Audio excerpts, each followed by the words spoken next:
रिमझिमगंज नाम का एक गांव था जहां अमित अपनी पत्नी दीप्ति और दो बेटे कविश और अर्पित के साथ रहता था।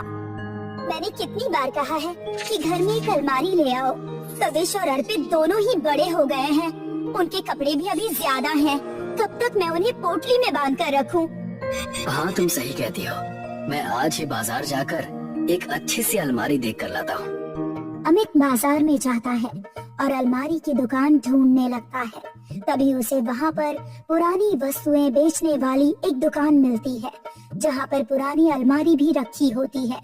अमित उसे खरीद कर अपने घर ले आता है। ये देखकर दीप्ति कहती है, अलमारी लाने को कहा था, ये क्या पुरानी अलमारी ले आए तुम?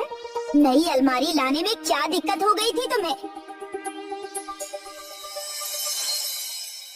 दीप्ति उसमें सारे कपड़े रख देती है और अगले दिन सुबह के वक्त कविश और अमित दोनों की दोस्त प्रीति घर में उन्हें बुलाने आती है।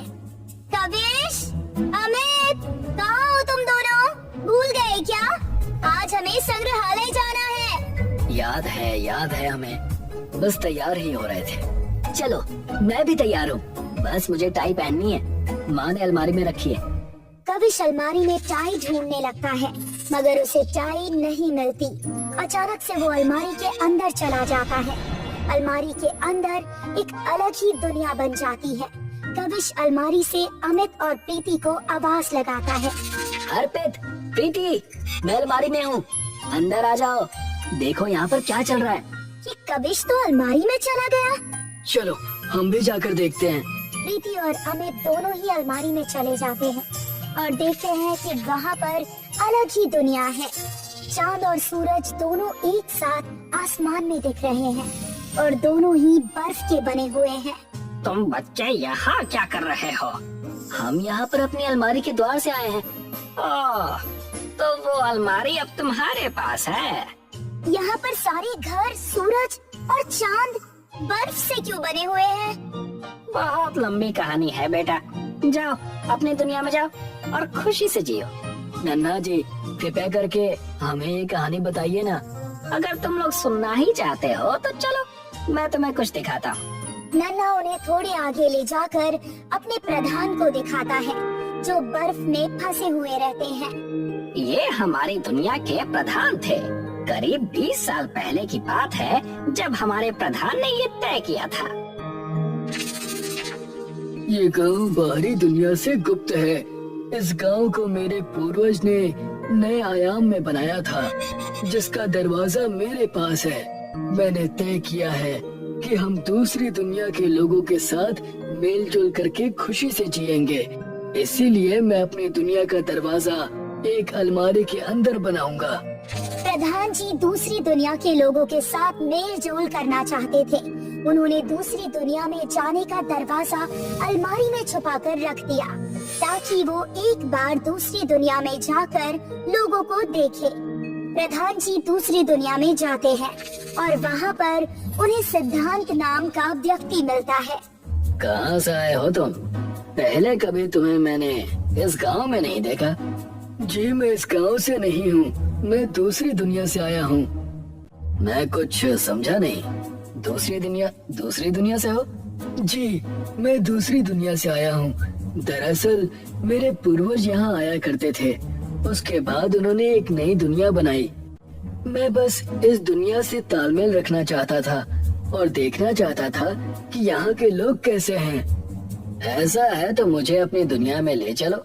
मैं भी तो जरा देखूं कि तुम सच कह रहे हो या झूठ। प्रधान सिद्धांत को उस अलमारी के अंदर ले जाता है। जमींदार दूसरी दुनिया में आकर आश्चर्यचकित हो जाता है।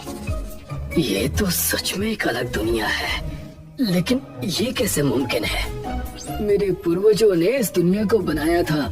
उन्हें समुद्र के बीच में एक जादुई हीरा मिला था जिसकी मदद से उन्होंने ये दुनिया बनाई थी। मैं वो जादुई हीरा देखना चाहता हूँ। क्या तुम मुझे दिखा सकते हो प्रधान? उस हीरे को देखना दूसरी दुनिया वालों के लिए मना है, मगर मैं तुम्हें दिखाऊंगा अगर मेरे दिखाने से हमारे रिश्ते में विश्वास बढ़ता है तो। प्रधान सिद्धांत को वो हीरा दिखाता है। जमींदार उस हीरे को देखकर हक्का बक्का रह जाता है। ये तो काफी सुंदर और अनमोल हीरा है। यही हीरा है जो हमारी दुनिया को बांध कर रखता है। ये दुनिया तो बड़ी ही अच्छी है। मैं अपनी दुनिया में जाकर लोगों को जमा करता हूँ। सिद्धांत अपनी दुनिया में चला जाता है और उस हीरे को चुराने की योजना बनाने लगता है। अगले दिन सिद्धांत फिर से उस अलमारी के जरिए उस दुनिया में जाता है और उस हीरे के पास पहुंचता है और उस हीरे को अपनी जगह से निकालने जाता है। तभी प्रधान आ जाता है।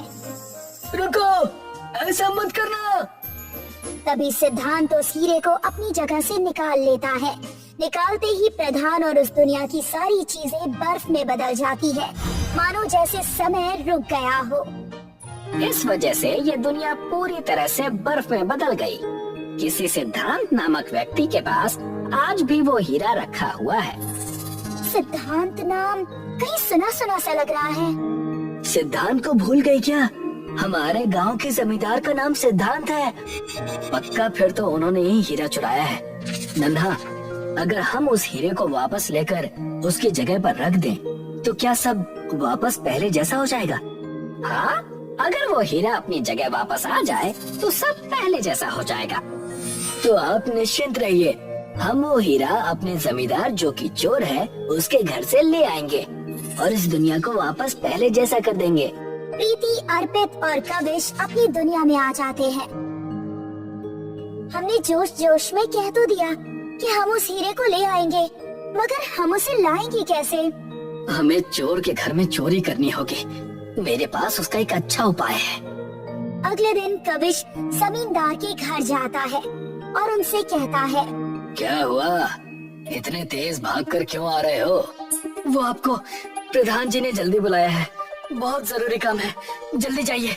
जमींदार प्रधान के पास जाता है और दूसरी ओर प्रीति और अर्पित जमींदार के घर में घुस जाते हैं।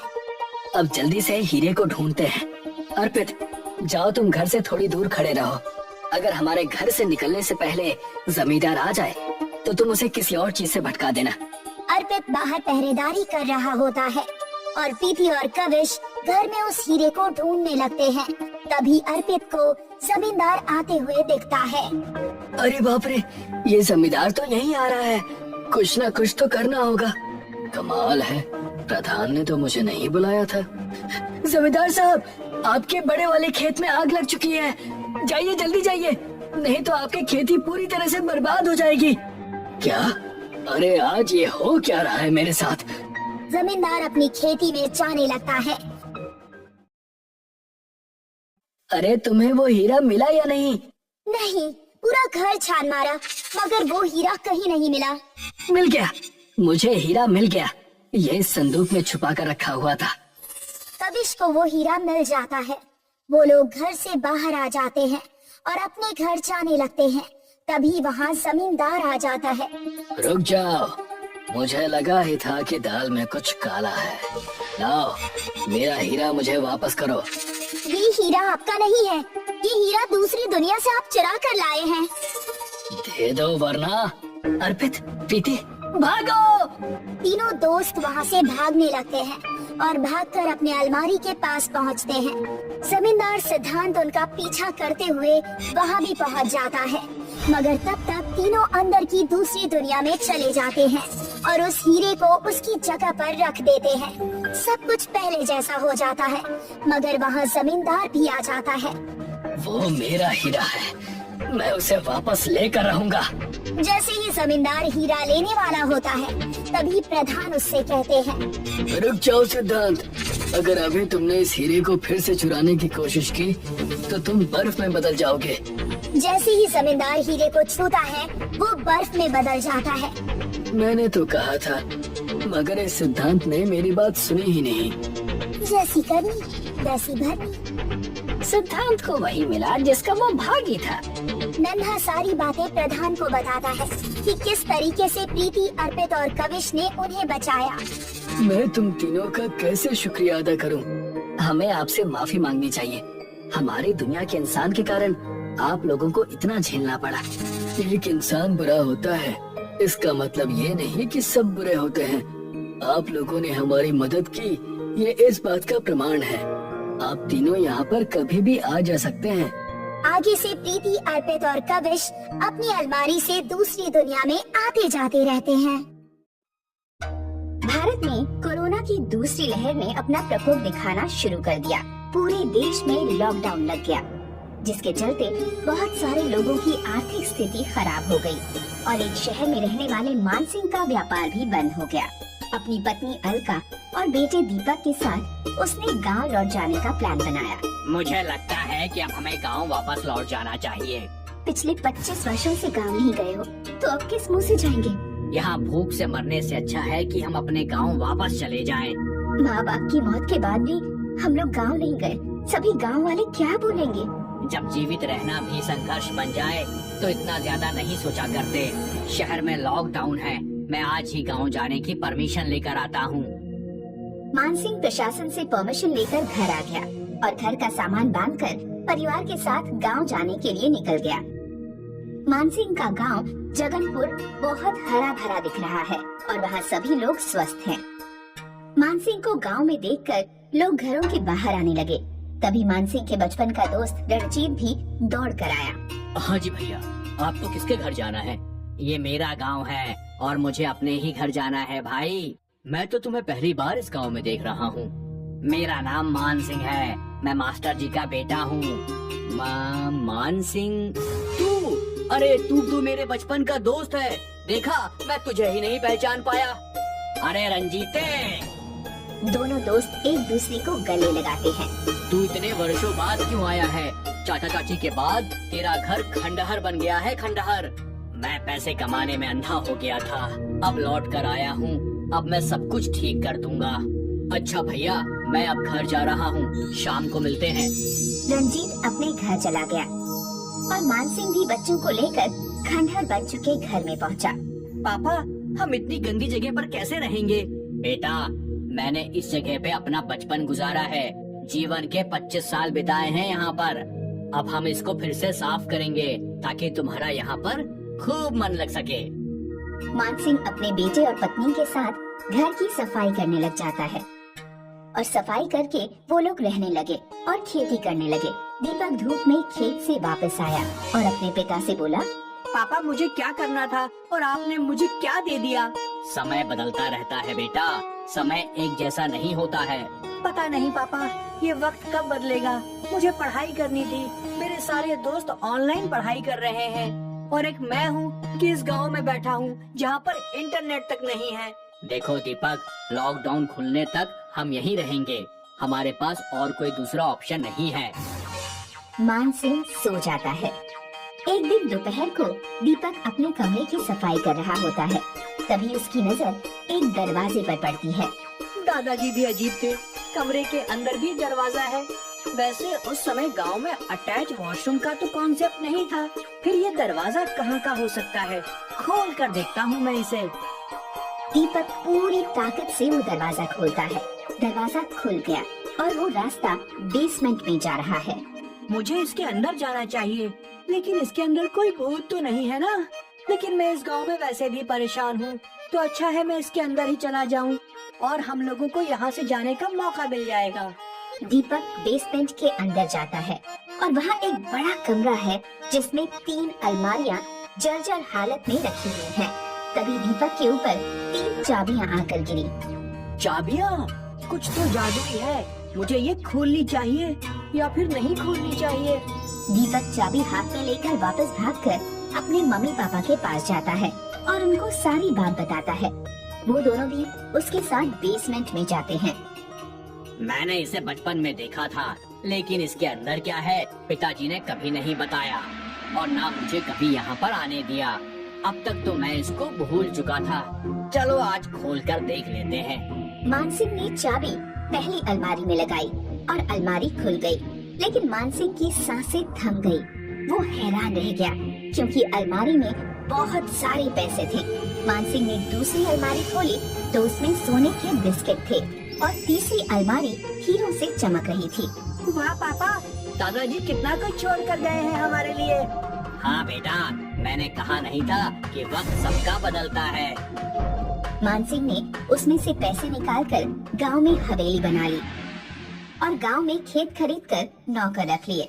साथ ही बिजनेस की तैयारियां भी कर ली। एक दिन दीपक रास्ते से जा रहा होता है, तभी उसे वहाँ रणजीत मिलता है। नमस्ते अंकल। नमस्ते नमस्ते। और बताओ दीपक बेटा, कोई लॉटरी लगी है क्या तुम्हारे हाथ में? नहीं अंकल, लॉटरी नहीं, मेरे दादाजी का खजाना मिला है। अच्छा, कहाँ पर? हमारे घर के बेसमेंट में अंकल, बस उसी में मिला। अंकल मैं लेट हो रहा हूँ, मुझे जाना है। हाँ हाँ बेटा, तुम जाओ तुम जाओ। दीपक चला गया। ओ तो ये बात थी, जब शहर से आया था तो भिखारी था और अब अमीर बन गया है। मैं भी कितना बुद्धू हूँ कि मैंने उसको खंडहर समझकर छोड़ दिया। लेकिन रंजीते, अभी भी कुछ बिगड़ा नहीं है। तू अभी वहाँ पर डकैती डाल सकता है, तो देर किस बात की है? चल जल्दी चल। रंजीत पीछे वाले रास्ते से बेसमेंट में चला जाता है और वहाँ चाबियां भी रखी हैं। रंजीत ने पहली अलमारी खोली तो उसमें से धुआं निकलता है और दूसरी व तीसरी अलमारी अपने आप खुल गई। दूसरी अलमारी से गर्म पानी और तीसरी अलमारी से आग निकली, जिसने रंजीत को जकड़ लिया और रंजीत चीख चीख कर जलकर राख हो गया। आवाज सुनकर मानसिंह और उसकी पत्नी भी आ गए। जादुई अलमारी से आवाज आई, मानसिंह, हम तीनों जादुई अलमारी हैं। तुम बेफिक्र रहो, इस धन पर तुम्हारे परिवार का हक है। हम ये किसी और को नहीं लेने देंगे। मानसिंह को जादुई अलमारियों का राज समझ आ गया और अब उसका परिवार खुशी खुशी रहने लगा।